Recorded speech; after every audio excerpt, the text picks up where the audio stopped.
Hello दोस्तों, बेटा का जनेऊ गीत मैं लेकर आई हूँ आप सबके लिए। आप सब सुनना और अच्छा लगे तो कमेंट बॉक्स में बताना ज़रूर।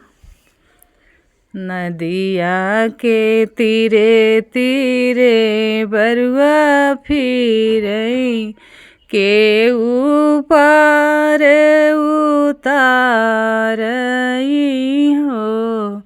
नदिया के तीरे तीरे बरुआ फिरई के ऊपर उतारई हो। पठै दया जहो कमने रामा नावरी बरुआ चढ़िया माई हो।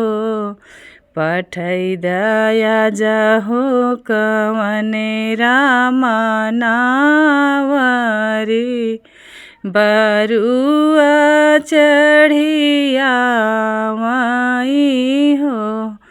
नाही घरे नाऊ से नावरी नाही घर के वट हो।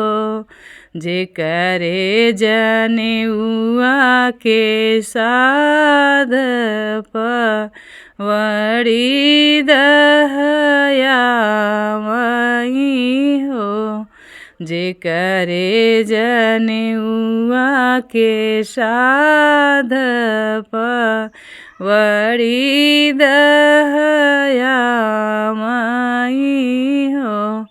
नदिया के तीरे तीरे बरुआ फिरई के ऊपर उतारई हो।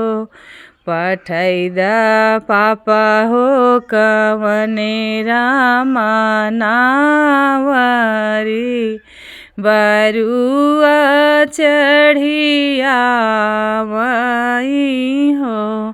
पठै दा पापा हो कवने रामा नावरी बरुआ चढ़िया मई हो। नाही घरे नाऊ से नावरी नाही घर के वट हो। जे करे बरुआ के साध पवड़ी दहया मई हो। जे करे बरुआ के साध पवड़ी दहया मई हो। नदिया के तीरे तीरे बरुआ फिरई के ऊपर उतारई हो। पठै दा चाचा हो कवने रामा नावरी बरुआ चढ़िया मई हो।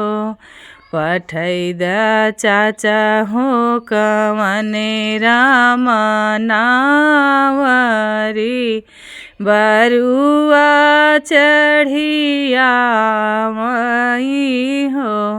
नाही घरे नाऊ से नावरी नाही घर के वट हो।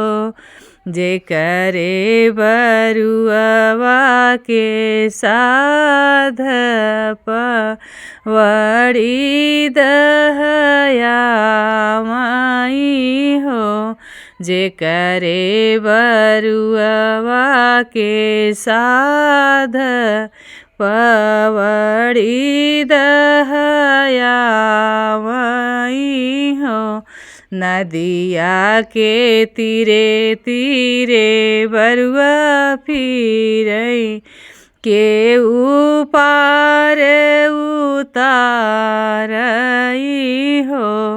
पठैदा भैया हो कवने रामा नावरी बरुआ चढ़िया माई हो।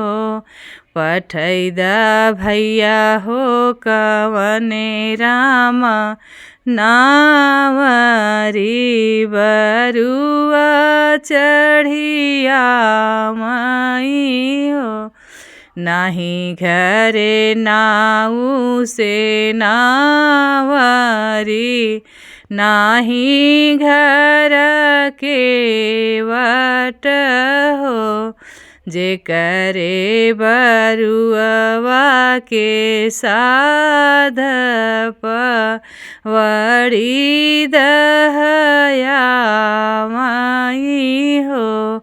जे करे बरुआ